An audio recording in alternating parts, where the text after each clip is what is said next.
Hello, Kate. Hi, David. Hello, everybody. It would be, in your time, September. At the moment here, we're at just early June, and we're in the degree show space. So first of all, welcome back. Hope you've had a great summer.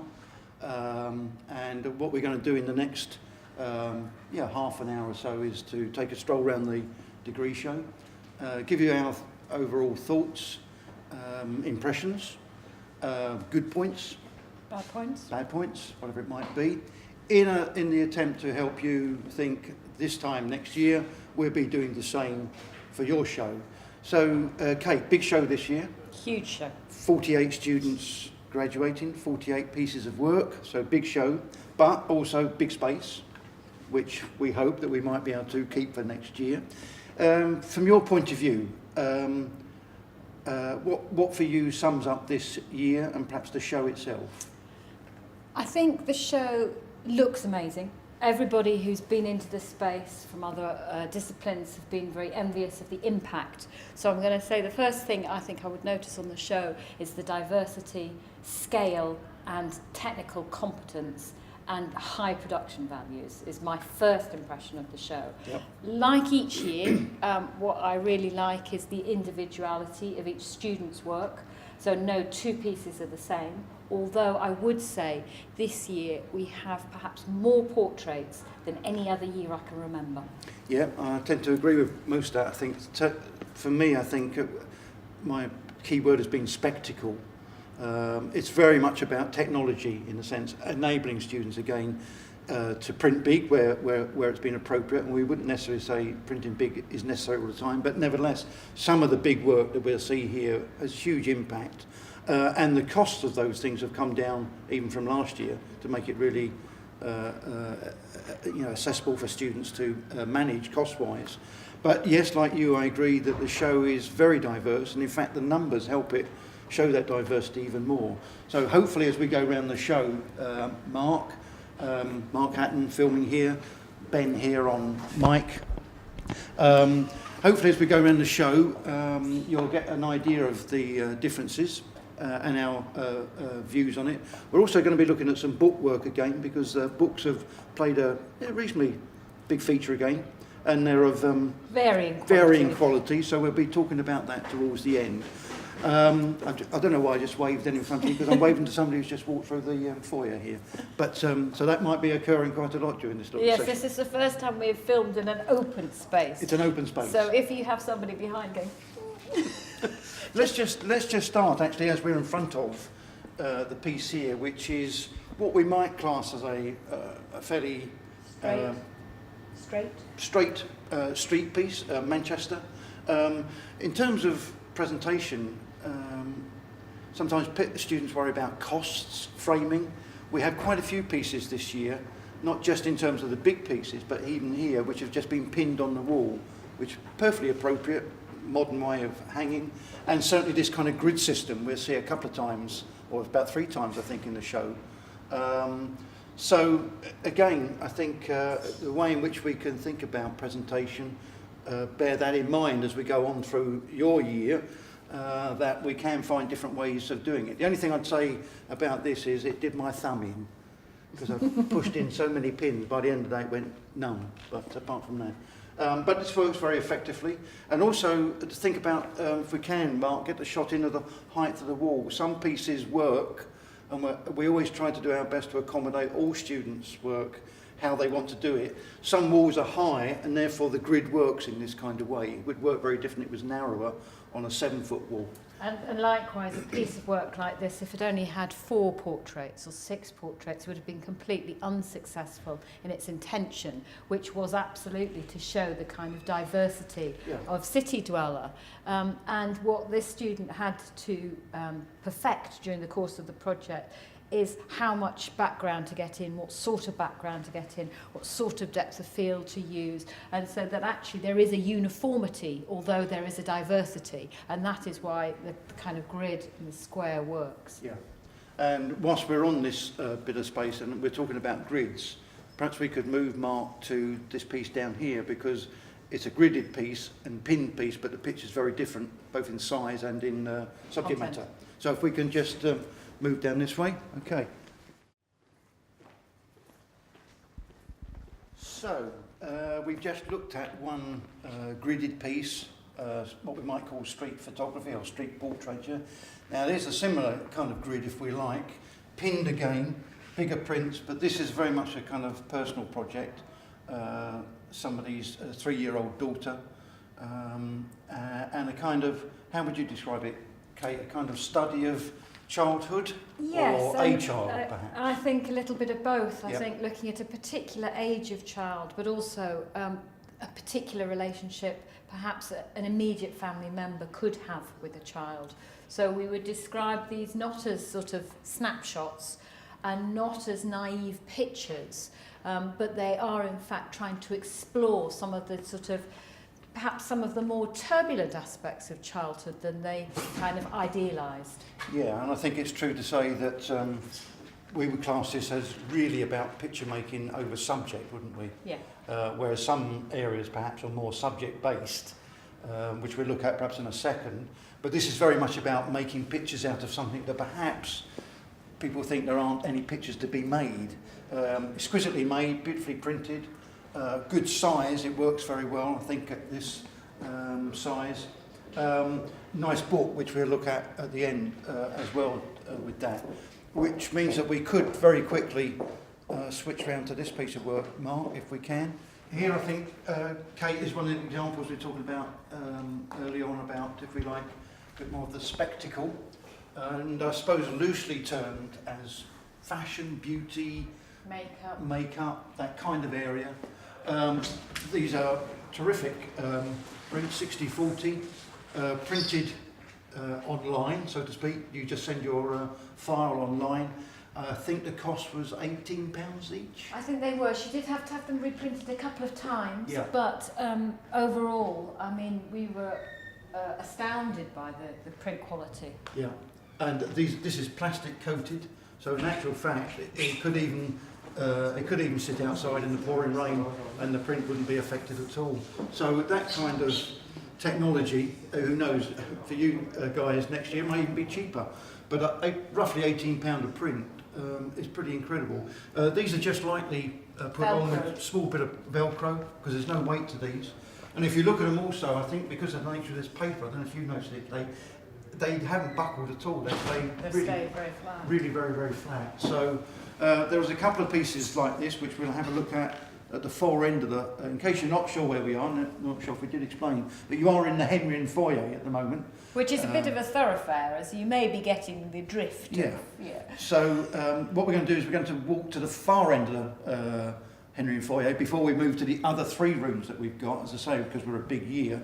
Might we just pass some drone photography? Some drone photography, we can pass. We have some,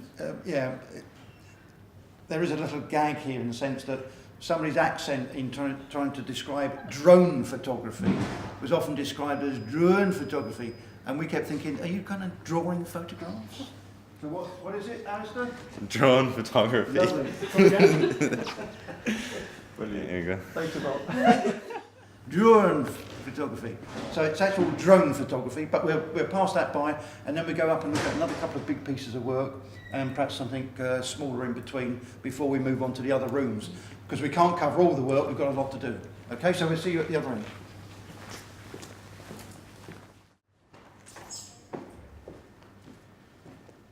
Okay, here we are at our drone photography.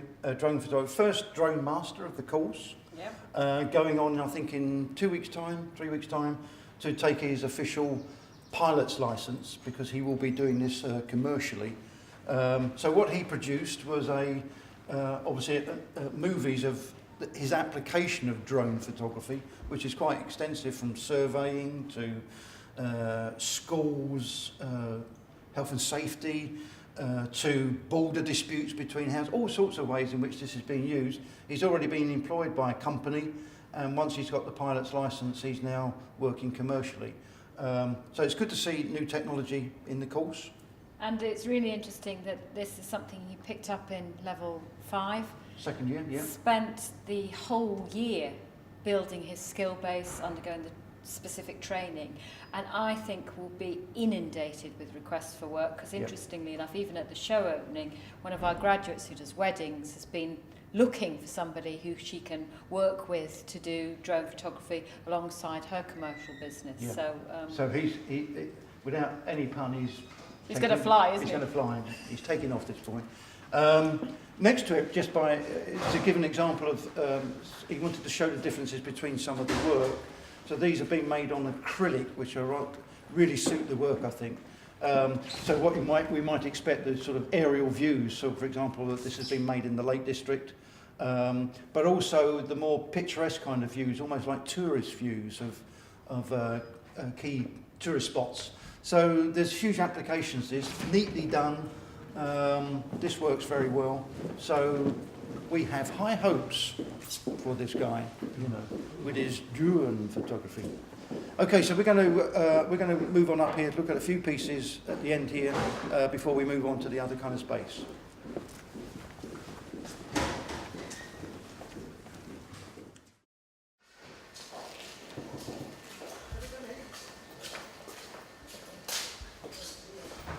So you found your way back in there? I found my way back in. There's hell out there. You might think it's summer, but it's rain out there. Okay, Kate. So we're in the face of some big work. We are, and I think whilst we've got big work in front of us, highly successful work, shot in the studio, technically really accomplished, vibrant work, could I make a plea to this year that, as you will see in this show, we've got quite a lot of fashion, advertising, strategic portrait making going on. Could we, next year, not just have women, single frame, central? This is my chalice to you guys, that if you are going to be working this genre, perhaps, dare I say, 2 or 3 models in the frame, some interaction between them, some element of narrative, more than one person perhaps in the frame. just because whilst these are accomplished, Yep. and I'm going to say highly successful, that formula perhaps has been explored quite extensively. So building on for those guys who did fashion last year, we want you to take it up a notch, be adventurous, be bold, be strategic, be risky, because fashion is all of those things. Yeah, no, I agree totally. We might call this a bit more kind of advertising kind of work, you know, like a kind of product or something. These have been put on differently with just little tiny magnets, and these work again perfectly well. This is this kind of plastic material again. Great quality for a piece of commercial work like this. But I take fully on board Kate's points, I think, you know, that whilst we appreciate the technical skill, the picture making, the idea that we could get pictures that are a bit more engaged with ideas perhaps at the same time. A bit more photographic in some A bit more senses. photographic, yeah. And we will look at something like that in a second or two, which at least deals with framing in a particular kind of way. So we're just going to literally do a circle around this bit, because there's one piece here I think we could look at, which is the seascapes. Okay. Because it's a very different piece of work, so we'll look at that. So we're going to head this way, okay? If you want to follow us, Mark.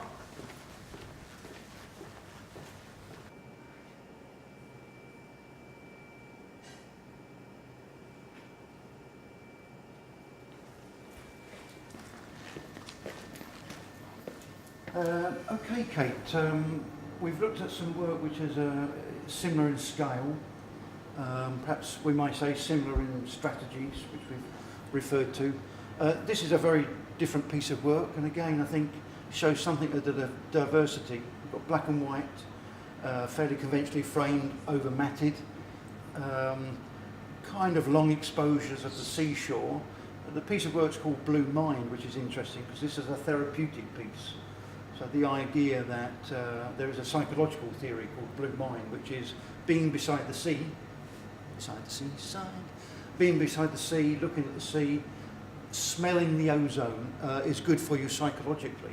So this person spent hours kind of watching the shoreline change and making pictures around it. So it's quite a different approach, isn't it? It is, and I'm going to say that use of photography as a kind of personal cathartic tool Yeah. is an interesting one, and I would say each year we have maybe 1 or 2 students who do use photography almost for their own gain, and that is a really interesting, valid way of working. Yeah. And I would say this is perhaps quite unusual because it's very aesthetic at the same time. Yeah. And in fact, what I kind of enjoy about it is you don't read them as seascapes. They're a bit more Yeah. ethereal than Yeah, that. they are. And that almost that ambiguity that photography can have Yeah. is what makes it kind of exciting. It's the opposite of what you expect it to do. Yeah.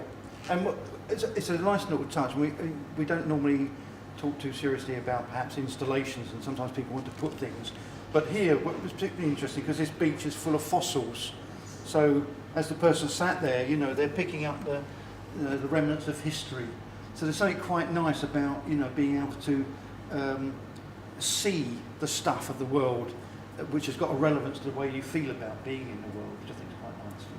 So that works quite well.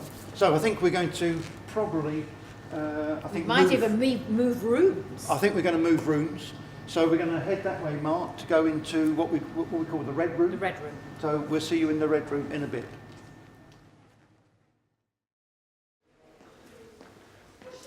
Oh! I wondered where you'd been. I just came in the other door. Well, I know. I went this way. Well, here we are anyway. We're now in In the red room. what we call the red room, and the reason for that is that we've got a very deep crimson wall here, and I suppose it's the only piece that we might say, although we have got another room where coloured walls are used, so if you want to use a coloured wall next year, you can. The rationale here, Kate, being? The student was really particularly interested in the 1920s, and particularly interested in perhaps the changes in society and what that meant for women. Yep. And so photographed actual locations with the sort of National Trust that had sort of rooms set up with that sort of architecture, sourced original sort of clothing, but found actually as a project really challenging to do because quite often there were lighting restrictions in the locations. And so ended up actually using the studio for some of the models because the low lighting conditions in situ had really hampered the development. She chose to present it in an installation, and all we would say is yes, that's okay, but make sure that all the elements of the installation are time specific to the period. Because well, let's just examine that for a moment, because I think actually it's something else that struck me here. You can see that we've had a gramophone, if you know what a gramophone is, put in here. But on the front of it, it says solid state stereo. Well, I don't think there were solid state stereo gramophones in 1920. But something else that struck me, which I hadn't thought about before, and it's not that we've been enjoying ourselves, but if I was going to put a decanter on here, or do you not have some? I'd have something in it. I'm not saying it should be proper sherry or wine, God forbid, but it could be coloured water, just to make the effect more real. It's a minor point, but I think if anybody's interested in putting things into the space alongside what we're really judging, which is the work on the wall, then make sure that it is 100% what we think it is, because I think it makes a difference at the end of the day. So, Perhaps we could maybe do a sweep of this room? Yes, and opposite this work, we could perhaps talk about a little bit about work that is dealing with, again, aspects of mental health, of melancholy. And there's two pieces there, two aren't there? pieces. Yeah. But as you will see as we sweep round, again, the diversity, we've got commercial advertising, we've got sort of high-end fashion narrative, and then double exposures. So even within one physical space, you have got photography being explored as well as subjects being explored. So we have a moving image, we have multiple frames, we have poster prints, and an installation. Yeah. Okay, so if you want to follow us around, Mark, if you do a sweep, and then we'll stop in front of the piece over there. Yeah.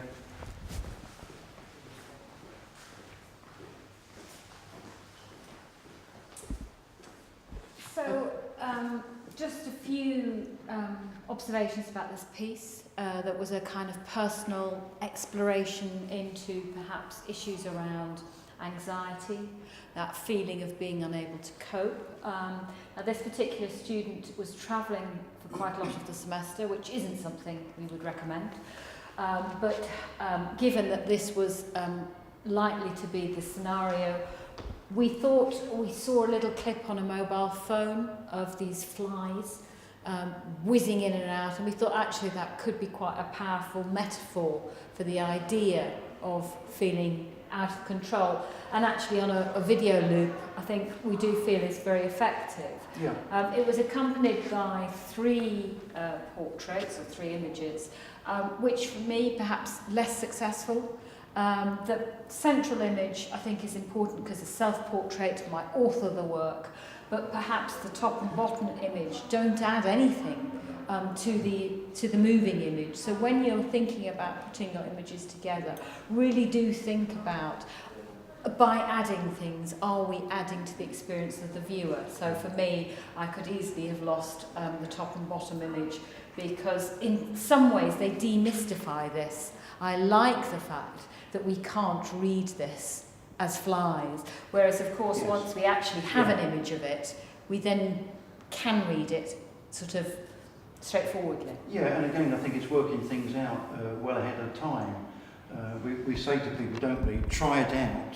Because if I look at this more and more, and I think you're actually right, the top 2 are, and then I look at the crop of this, but then I think if this was a square image that fitted the size of the TV, why is the mobile phone? But the teardrop is everything. So I might think about that as a square image, not cropped so tightly on the lips there and across the head. So, but it might be needing to do more of those to try it out a little bit in the space, so to speak. So if you're going to do a technological piece, I think we'd say you've got to practice it a bit. Yeah, and really think about what you're conveying. Yeah.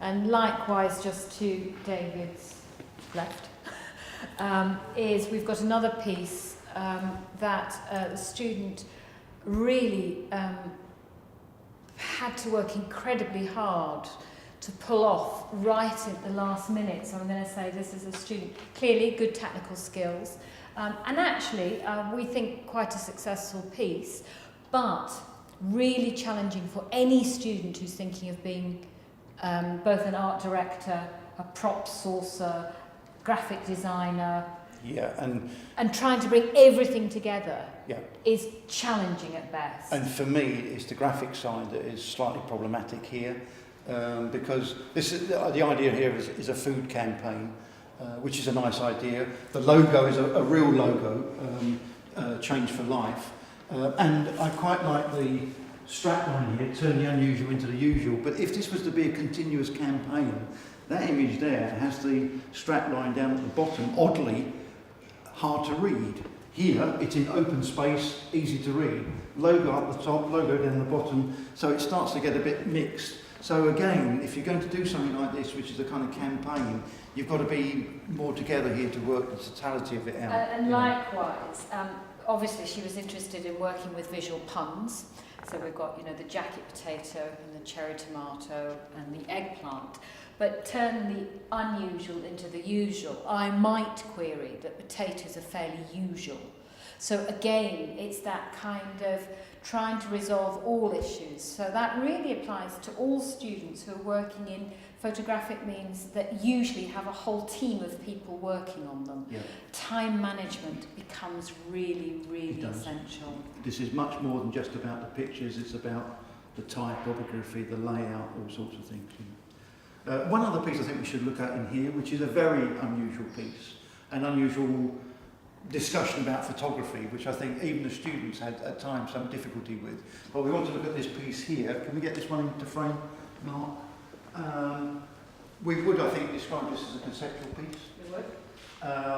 What's been very interesting with the discussion with the student is that said person didn't like prints, and we might kind of think, well... Wasn't interested at all. It was Wasn't the interested. act of photographing Yeah, the that was activity. the only element of importance. Yeah, so even when he would wander and find things of interest, but at home he might just have a collection of SD cards. knowing what the images are. And we really struggled in some tutorials because we have a criteria, a degree assessment criteria with learning outcomes that we have to assess against. And at one point he was talking about just screwing up the print and putting it in the bin, which conceptually in a fine art practice we might be able to evaluate, but in a degree environment we had to look at other solutions, and actually this I think this idea works okay. of making them into really tiny, almost like little cards that you could swap, in relatively inexpensive frames, strategically kind of chaotic, does fulfil some of his conceptual criteria. So, yeah, really interesting student, very unusual for us to have. And it's a pleasure to see somebody that can come at photography from a different way. We would encourage that. Think about what it means to you, not just what it may do for somebody else. You know, this is a really personal view about what photography is, and it's been an and interesting again, journey. what I always like about this type of thing is their little games being played, because this image, don't panic, you know, right sort of bang smack in the middle. Yeah. So again, a little bit of play, a little bit of fun, and that idea that by juxtaposing things you can create some conversations, even if they're open to different interpretations. So we're going to go into the third room now, where, well, I think bananas is the right word. Okay, we'll see you there.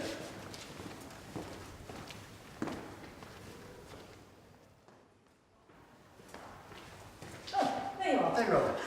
Keep losing you. Bananas. So, yes. Well, this is an interesting piece. Visually quite... We're back to the grid structure again. Yeah. As my thumb will attest to pushing in these number of pins. So there's 49 banana prints here, or pictures, based on a kind of Warhol repetition idea, pop art idea. But all the bananas are different. But this started off as food photography, didn't it? Strictly food photography. Yeah. You know.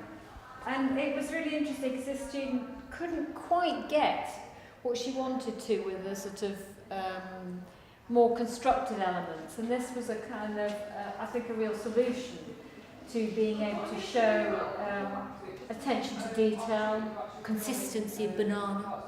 Yeah, and it was about difference as well, wasn't it? Because there was no problem with sort of showing bananas in all different sort of ways. Somebody just all sorts of different bananas in different states, different shapes, green ones, aging ones, small ones, whatever it might be.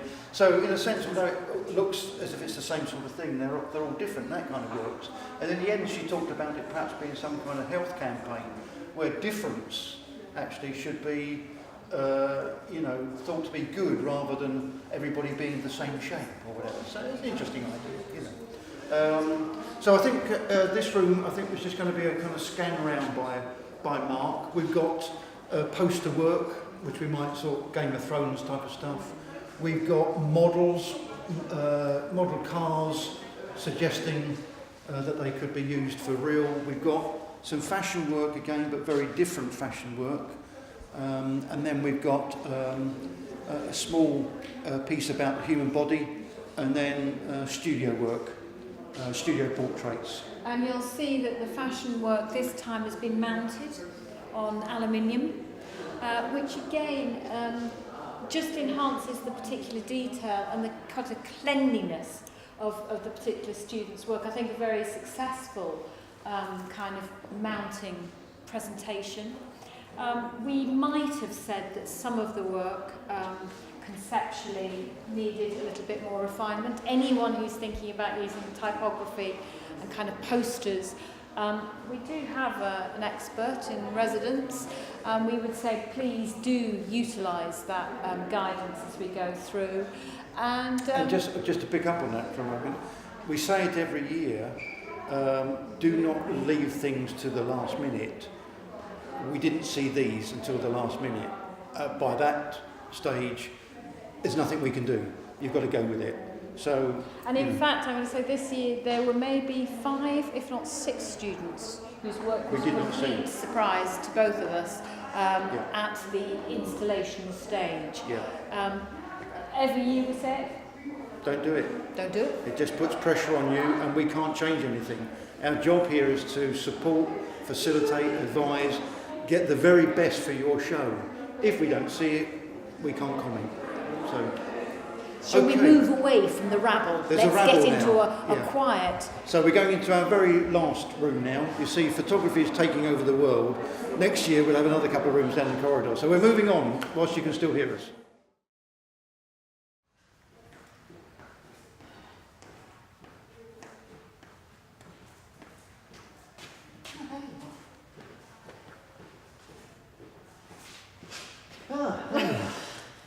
Right. So here we are in the final room. Torturing us. Which is fairly obviously called the grey room because the walls are grey. We had a request, didn't we, from quite a number of students who wanted grey, and the greys varied a bit, so we thought the best thing to do was to pick a grey that everybody could agree on and make the whole room grey, which I think has worked really well. It's a good grey, and the work really comes off it really well. So quite a few different pieces of work in here. We want to start with this one, Kate, I think, because you have things that you particularly want to say about this, I think. Yes, I think this is probably for me, out of the entire show, the most fully resolved piece. It's a personal piece to the student that she was really interested in a visual depiction of the effect that domestic violence can have on children. This is particularly pertinent to the student because she is a foster carer, and I'm going to say perhaps had the toughest time convincing David and I, because what she's talking about is something that you cannot visually depict. And she had all of these different strategies of things she wanted to explore, and really had to work very, very hard, I think, to come up with a solution that could eloquently tell a tale.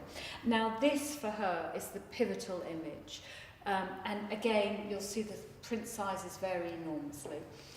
The reason that this is printed perhaps a bit larger is to give the viewer the clue, because of course if you look within the eye you will see the reflection of the act itself, but it is very, very discreet. But alongside a kind of artist statement that again gives an indication into some of the nuances, you can see that there is a sort of a kind of fluid installation, and we go from everything from a little tiny worry doll right through to the kind of fragility of the plant, through to the symbolism of the lantern, through to the perhaps more depicted narrative of the dream, and perhaps how the subconscious can expose some of our inner workings. Yeah, and this last one where the individual appears to be drowning, as it were, is quite nice, because if you look at the level of the pictures here, this one starts to literally sink as well, visibly on the wall. It is a very resolved piece, and the layout has been very... we like to see sometimes, you know, we've talked a lot about grids this morning, but this doesn't follow a grid in that sense, but it's very cleverly in terms of picture size. Again, don't be afraid to vary the picture size, so from big to small to in between. It's on aluminium. There's even some text in the piece as well. Really resolved, really thoughtful, and really personal, and a lot of time and effort and diligence. And an awful lot of reshooting. Yeah. You know, that this is a student who would shoot something, be unhappy with the result, and reshoot it. Yeah. And that often, I'm going to say, across the board doesn't happen enough. Yeah. That actually is about perfecting something. You are students, you are gaining knowledge, you are practicing. And it's really, I think, refreshing to see that actually perseverance just does pay off. And again, even up until just towards the end of the installation, she was going to use foam board or something inferior, and actually just didn't like the quality that it gave. It didn't hold the print appropriately, and I'm really pleased that she kind of made that last push and went for the aluminium, because actually it holds these prints beautifully, and just that gap away from the wall, those sort of subtleties, I think can make a difference. Yeah. And likewise, just to David's left, not very good on my left and right, again is another piece of work that's used the aluminium mounting.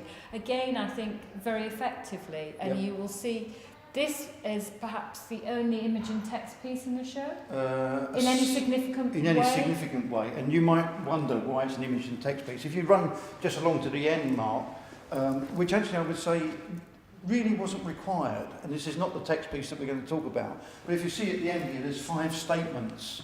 I think it's an awful lot of text for any viewer to kind of read, and actually I don't think it was necessary. I think I'd have put it as a kind of a handout or a little flyer thing. The text really is embedded in the pictures. So on first viewing, people might think this is different to the other seascapes that we looked at in the sense that these are not long exposures. But on careful inspection, you will find embedded in the picture, almost impossible for perhaps to be picked up on camera, but are a set of statistics about the amount of plastic that is in the ocean. So this is an environmental piece, it's an awareness piece. And that comes out from the artist's statement. So you have to look very carefully as to what the statistic is. It's enormous. I think if I read one out, it says, for example, by 2050, there will be more plastic than fish in the ocean. Wow. So that's a really clever concept. So when people walk in the room, they think, just a beach, seascapes, but then you find this text embedded. I'll just read out one more piece which says 2 million tonnes of plastic will end up in our oceans this year. 2 million tonnes of plastic.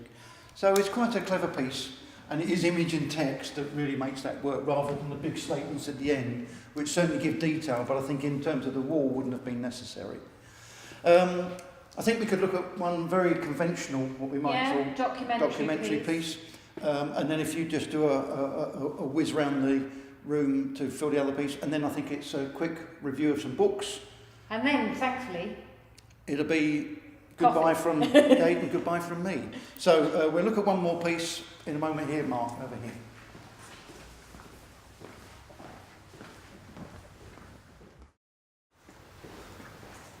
Oi. Oi. Oi.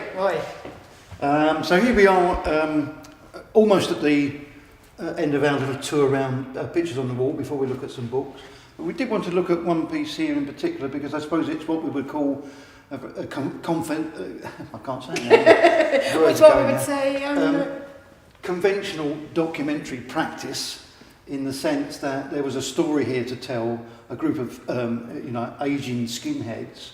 But what I particularly like about here, I think, is it requires confidence to talk to people, engage with people, hear their story, rather than, if you like, a distance from things. And the book that we'll have a look at in a second is their reflections in it.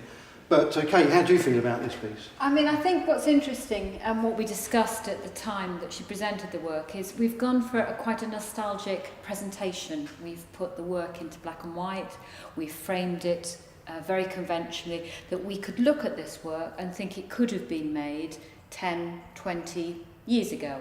Or even more. Or even more. Yeah.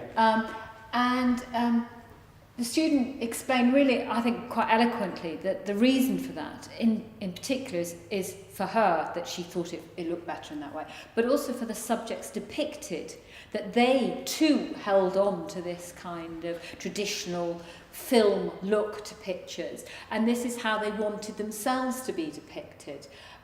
And of course, what is challenging for all students who convert files is to keep the tonal range, and I think these have really kept the kind of punchiness, the grittiness that we would say is very effective in this documentary. And where you've got blacks, but you've got detail in them. So really good senses of, a deep blackness and the highlights spot on. I mean, some of the prints here are, I think, you couldn't get much better. But the story, I think, is so good.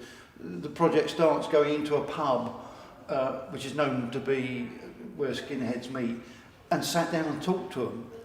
That's pretty kind of scary to do when you don't know anybody. So you had to make contact with these people. And I think if anybody here is thinking about documentary practice, it should be about getting to know people or getting to know the story and sticking with it. You can't do it on one or two shoots and hope to get it. Yeah, and the absolute collaboration with the subject is really apparent. because they're staged, they're constructed, they're carefully seen. And I think what we really enjoyed about this project was its integrity.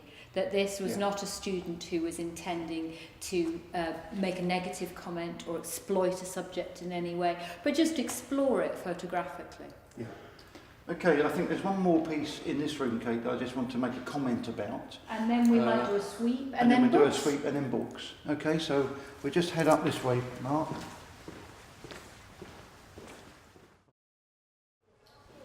Actually, I said a moment ago, Kate, there was one piece I wanted to mention. There's two pieces, actually. This is one of them. I don't know if you can get a picture of this, Mark, but I think you can see perhaps there's a heavy amount of crinkling in this picture, in all of them, actually. We think it's due to two things, and they could have been avoided. One is, if you notice, this is not glass, it's perspex, which is really making the picture go some. And the picture itself, which is fine, but it's printed on a very, very thin gloss paper. It's probably also been pinned very tightly in the back of the frame. So instead of being able to expand a little bit, the temperature in this room has gone up and down, which would have affected this more than glass. You can now see that you've got these terrible ripples, and here in particular, really bad. So be conscious, I think, of paper, of perspex, glass, too tightly pinned. And in fact, we had to move this work about 3 times because actually, even in installation, in certain spots, the light hit it so directly that that's all you could see was the imperfection of the mount and the print. So, yeah, just be careful of that sort of thing. And I would say this year, although we're going to actually look at a piece where mounting has been an issue, those last-minute choices are really important. Yes, indeed. Okay, so we will just look at this last piece, Mark, which is around the back here, so we'll catch up with you then. Okay, so our last discussion about pictures on the wall. I think we've both got things that we feel here. Let me pick up on, if you like, just a visual thing. This work came in and the mounts didn't fit properly. And so, first of all, we were asked for it to be remounted. Which was then done rather hurriedly, and if you notice, I don't know if you can get this, Mark, but the mount still didn't fit. And secondly, something that we've said almost from day one, if you look at the size of the mount here and here compared to here, the proportions are all wrong. But I think our more serious concern perhaps is 3 pictures on the wall to represent 3 years' work really, or at least a final year's work, have got to be good pictures if they're going to be 3 pictures. Yeah, so when you think of your degree show, it's not like the show in your level 5 where you just cherry pick. Your degree show should be an overview of all that you have achieved. So lots of students have put complimentary either portfolio boxes, or they've put a magazine or a book, or in some facts they've put sort of 2 pieces of work that complement each other. To limit yourself to 3 pictures is a difficult and dangerous strategy. And yeah, that we would see this work perhaps as being decorative. You know, that idea of maybe something you might see in IKEA, that sort of thing. So there would be nothing to stop this type of work having 20 pictures in the show. And if they were 20 really kind of carefully seen botanical studies, the impact is so much more powerful. Because again, you will see that the student has chosen to do some post-production so that we have ended up with some odd kind of colour combinations. And again, I would really ask you to think about, if you're going to make those choices, why are you making them, and are they successful? And likewise, when you've got types of flowers that are all very similar, I'm going to say be more diverse in your selection. So yeah, we would say that this is a piece of work as a whole. We had quite a few concerns with across the board, in addition to mounting, framing, shooting. Indeed. Okay, so that's our little tour of the show, big show. Huge show. Huge show. We're going to gather up a few books now, half a dozen books or so, to say which ones we think work, not just in terms of perhaps the pictures, but typography, size, so forth and so on. So whilst we do a little collection, Mark, we'll see you back in Henry and Foyer for us to sit down and look at a few books. Thank you.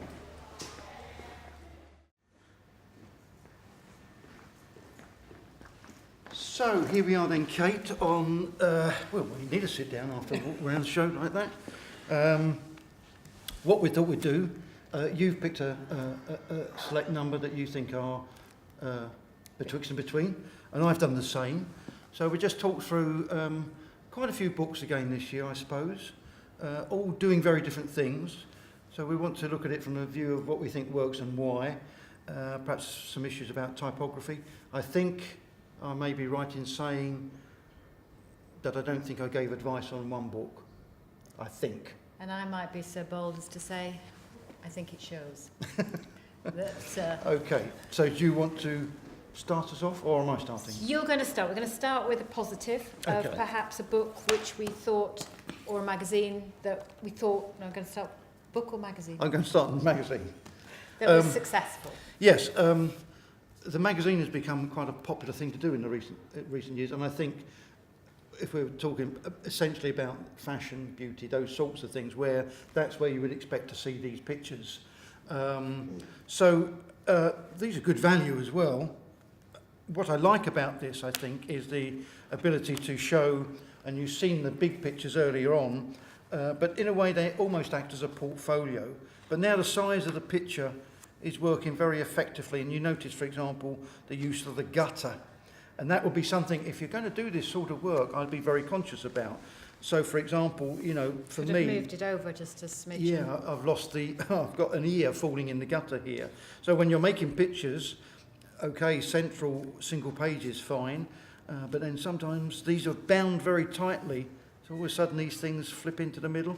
But that apart... Nice little design touches. Yeah, here. there's some nice graphic approaches here, and I think also, like here, this is quite nice, so the black page opposite. I think the size of it is good, Image quality is Image good. quality is good. Layout is good. layout is good, and it really shows a range of work made throughout the And semester. things like this, you know, there's some nice touches going on where we've used kind of fabric as opposed to portraiture. Yeah. So this certainly for certain types of work, which is, shall we say, about magazine format and size and certain types of practices, should be something you really consider rather than the what we might class as the conventional book. So which you're going to look at first here. Now, the first thing I would say about anyone putting together a book is we usually assume it will have text. You know, a book usually does have some sort of text. So here we have a book that's sort of the vegetarian everyday, healthy, fresh food as a lazy student. So I would be expecting to open this book and to find some recipes, I'm assuming, because we've got an intention on the front cover.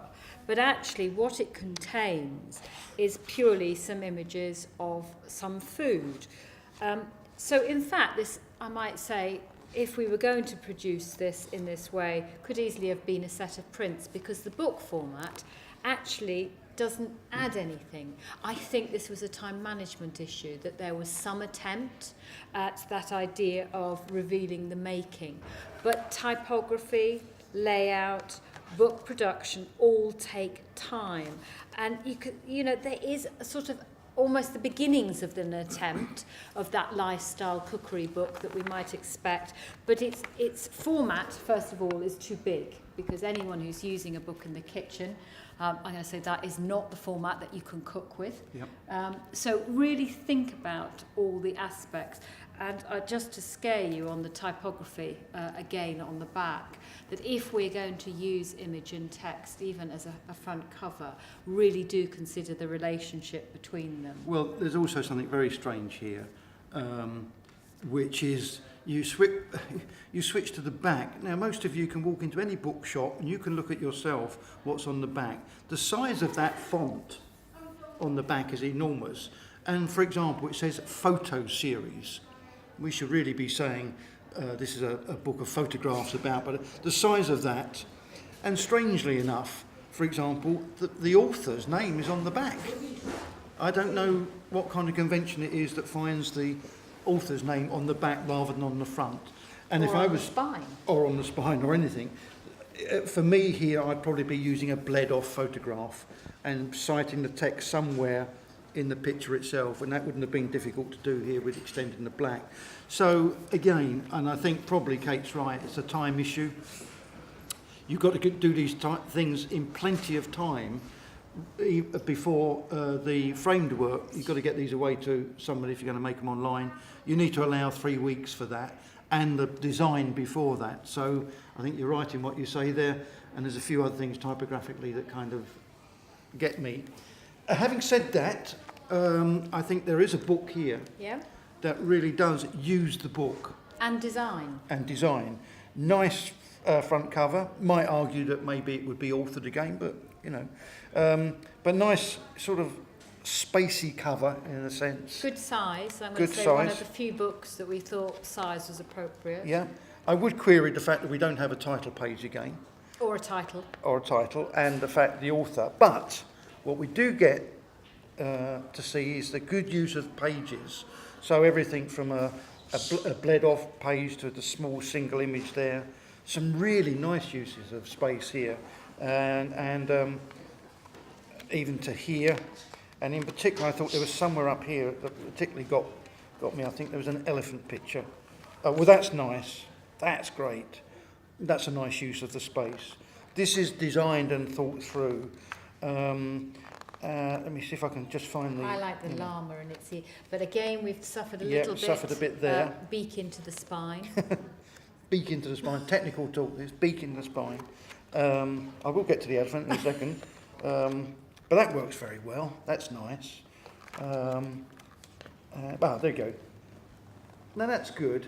That works very well. It's very effective visually. And I think there's one with an ear again where you, and that's what we would say in a book, that you should think about the kind of the narrative you're creating, the Yeah. relationship between one image and the next image. Yeah. And so, yeah, visually we think highly successful. Yeah. As I say, my only reservation about it is that it's odd. And think about this. You just go into a bookshop and look. The author's name is on the spine, but not the title of the book. Where normally the spine would have at least the title and the author, but it would also normally be on the front, and there would be a title page. Normally you open up, these are called end papers. You'd open up, title page right hand side, Close Encounters, so forth, and then you would start the picture. Or you may have a picture there, and then that might be the title page. So just a little bit of forethought. And again, although I enjoy it very much, I didn't have any input into it. And it's up to you if you don't want my input, but we can improve things if we do. So your next choice? Yeah, size for me. This year particularly, we've got lots of these little minuscule books that unless there's a reason for a book to be very small, and the only reasons I can think of are because it's a personal piece and you want it to be a very kind of intimate relationship like a private diary, or perhaps the other book Which that we've got that is very small. Because this is a good size. Go Yeah. back to size, for example. That's a where book. somebody would be carrying the book.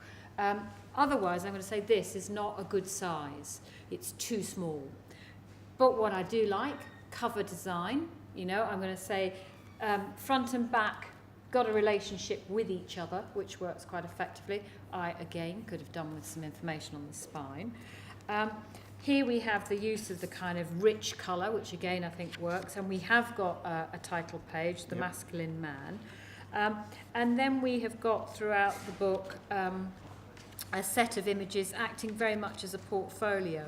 So really for me, the only gripe might be size. It's a bit tight for me. Again, we've got quite often full bleeds, double pages. I think it could be paced a little bit more Yeah, with perhaps a pause, with a few blank pages. yeah, so that and with everything's- maybe colour could have been used. Yeah. And occasionally, when the picture is not a full bleed, I find that sort of odd relationship perhaps needed refinement, and that is where typography might have come into play, that you And could again, you've got the problem with the gutter there, with the arms going into the gutter of the book. yeah. So so some good aspects. There's some good to aspects this. in this, yeah. The pictures are very relevant to the project, totally. But I think some space in the book would have been nice. And again, always be really careful with cropping, because I'm going to say any picture where you've nipped the top of somebody's hair off Yeah. is not ideal.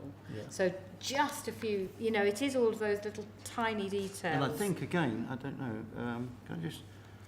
I think, again, we've got the problem, haven't we, that It's an unauthored book.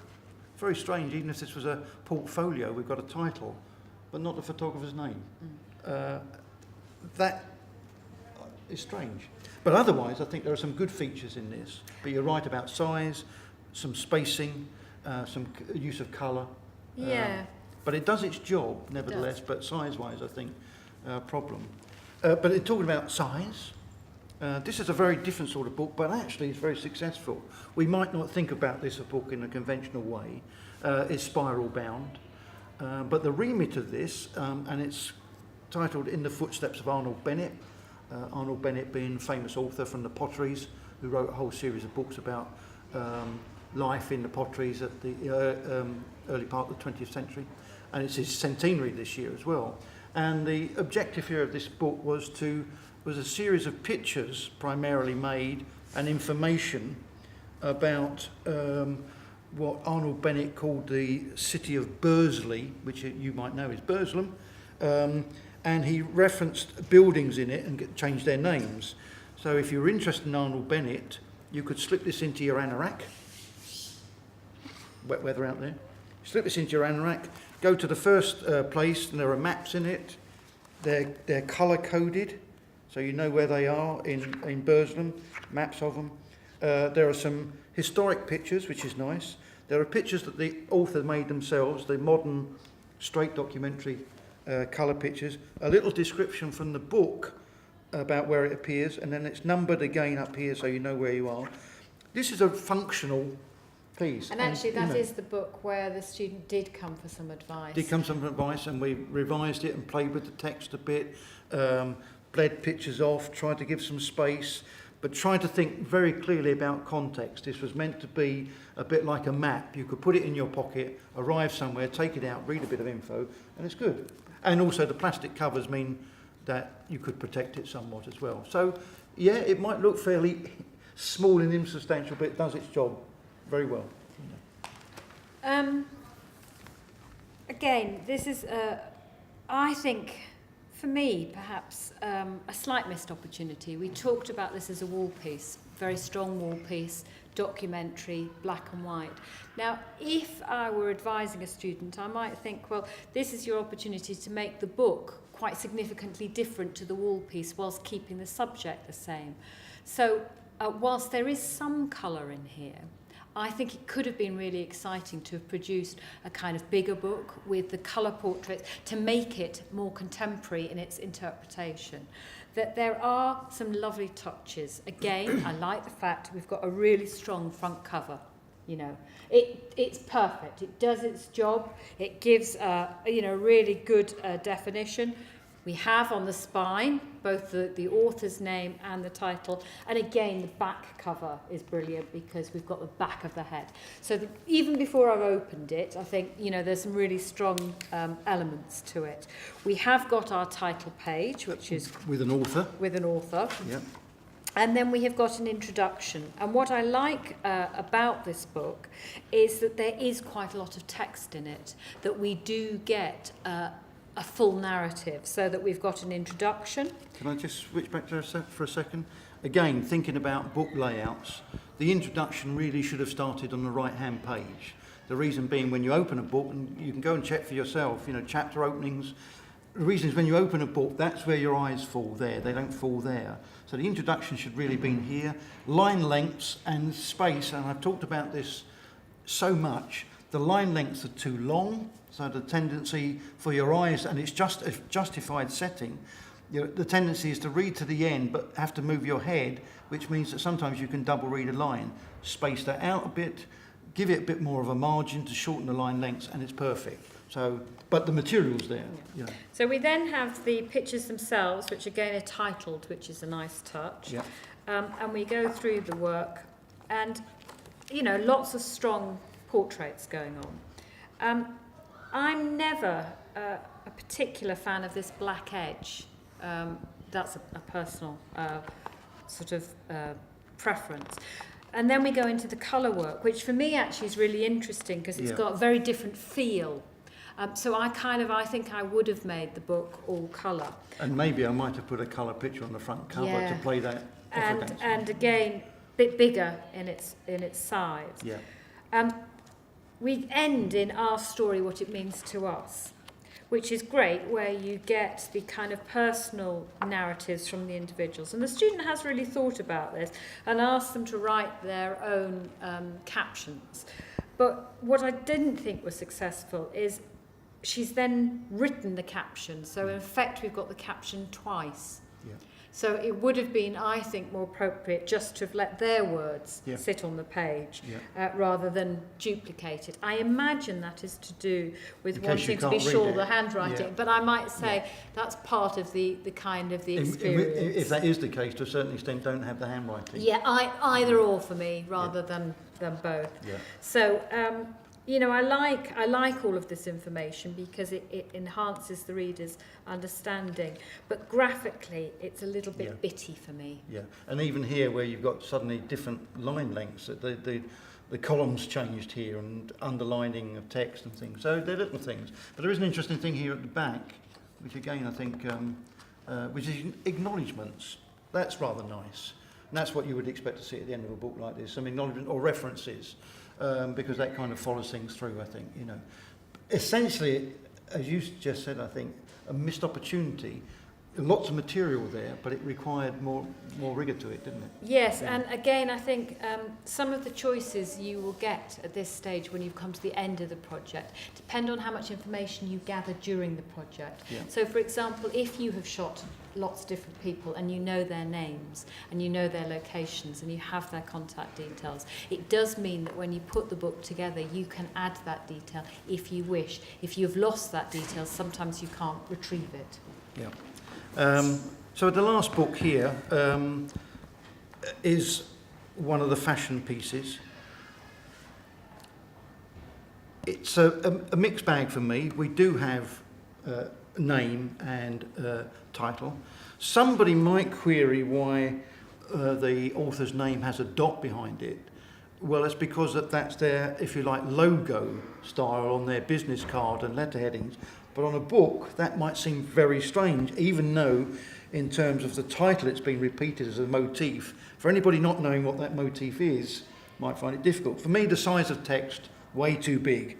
Like the opening image, works very well, but that's... I'm not sure why the tendency is always to have massive typeface. Anyway, but inside, again, I think the heaviness of the text, but nice to have a quote. This is from F. Scott Fitzgerald, The Great Gatsby, very nice. But we don't have a title after that. My only criticism about this book, in some respects, I like the space, that we're using the page a bit. The high gloss is effective. The high gloss works well. We've got the gutter problem again here. But this nice, you know, if it were possible, and I don't know with this particular publisher whether or not it all had to be gloss, you see now even in the BJP they have a gloss section and then they have a matte section. It might have been nice to, if that were possible to do. But nevertheless, I think this gloss works with this subject matter. There's some use of the page going on here. For me, what I like is the use of empty pages to emphasise, good use of the double page spread. Overall, I think this is quite a nice piece to kind of end on, but would I end on French? Why would I put it, you know, maybe, I don't know, for me that's too clunky, too big, but nevertheless I like again that there's a special thanks to the people involved. Overall, reasonably successful. It's a nice spread, you know. So, but to pick some between on that one again, I think. If you were to pick one, Kate, what would it be for you? That's we got. Well, I'm going to the one you've say, got. I think I might be holding it. This is interesting because we've got two books from the same student. You'll see that they're titled 2 to 3 years. So you might be under the assumption that they are somehow the same book. But what is interesting is this book is produced by the subject, the 2 to 3 year old, and this is produced by her mother. So what we start with the little one. I'm going to say the bird's eye view. Typography for me, a bit big, but we've got a little introduction You know, as a child, we look at the work, we see it differently. And then we have her daughter's name. And then what is fascinating is these little tiny, really odd views of the world, that if you give a toddler a camera, what their world consists of. So quite a nice, I'm going to say quite a nice little touch. And then we have I'm going to say the more grown-up book of the two. First thing we'll notice is it's a substantial book, which again is nice to see. Cover design, titled. And I love the fact that now that's the size of type that works for this type of book. You found a space within the picture to sit something, and the colour of the text echoes and has been pulled out from the colour of the picture. Good thinking, good thinking. And then we open the book up, and again, this appears to be printed on much more photographic paper. That we've got the text being pulled out in a colour. But what is interesting is we haven't lost any gutter in this particular publication. So I'm going to say this student has obviously chosen a particular binding preference that allows for invisible gutters. Yeah, if I can show you, she picked somebody that could produce a lay flat book, which is very clever. A little bit of a... Okay. So it lays flat. So the gutter is never a problem. And she had to source this to find... And she went, I think, to the photo show in Birmingham. Oh, yeah. And I think that's where she found this particular company that do this lay flat book. And I think that's really... It really works. Really works. Because we don't have any of the issues. What is really lovely about this book is the pace of it. So that we have images... being able to view one at a time often, so that it's quite an intimate experience. The quality of the image on the page is lovely. And you can see that over the course of the book that we change some of the way the images are presented on the page. Some become a full bleed, some become individual images. And again, it's that sort of pause where you've got a different type of image before you move on. Yeah, a kind of pace to it. And so you can start to see the whole kind of overview of this little girl's life. And it is, for me, is the quantity of images within the book that does become quite powerful, so that you see her at home, you see her outside, you see her at play, you see different types of images throughout the book. So, and I like, again, some of the little touches that within this image, we have all the individual photos pinned up on the wall behind. So I would say these are quite knowing pictures. Yeah. But for me, I'm going to say this perhaps is the most resolved as a book. I think so. I think that's the star book of the show. From picking the right type of book, structure, to the pacing, to the quality, to the great typography, to the bled off picture on the front. I think that's almost as good as you could get. There's always room for improvement, but that does it, and does it very, very well. And that, coupled with the, if you like, the more light-hearted approach to that, makes a fantastic, compendium to the work that we saw earlier around the work on the wall. So, we've seen lots of books. They're all doing very different things and in different ways. Our advice again would be try to get in early with that sort of thing, because it takes time. Be prepared to do some layouts earlier on, midway through the semester, not in the last few weeks, because there are time constraints. But nevertheless, we're at the end of another year. A Kate. Mammoth year. Any final thoughts from you? I think it will be different. Every year is different. And every year I think the show is as good as it's ever looked. So I always actually embrace the new year. It is always interesting for me to see where the work goes from level 5 to level 6. Some students seem to reach their pinnacle at level 5 and don't make that progression. And all I would say to you guys is be ambitious, be bold. Use the expertise of the team. Work with Mark, with Ben, with Catherine, with David, with Rick, whoever else we might have gained in the interim. Because actually we are all here to support you. And for me, the frustration is always with work that I could have helped or could have resolved. Yeah. So I'm going to say, please do make use of us. Yeah. There's not much I disagree with there. I think it is about ambition. It is a final year, everything to play for. That first semester, you've already, hopefully, where will we? Yes, we haven't seen your project proposals yet. That's next week. Because this is your first thing when you get back. But you would have hopefully worked on your proposals over the summer, because that first semester is very much trying to work things out so that you get to this stage. We're looking forward to next year again, I think. Always. As you say, the work's always different. We're never too sure what we're going to see and how things resolve themselves. But I have to say, in conclusion, I think this is a pretty impressive show. Yeah. The quality of work's high, the production is high, and I think, as you've seen, as you've looked around, it looks good. Where we will be next year in terms of the space, because a slightly smaller year, I don't know. But trust us, we would hope to be here with one other room, because And certainly this I does, think it's gone down very well to have photography It in has. the foyer. Yeah. So I think we're going to Meander off. meander off. So thank you very much, Kate.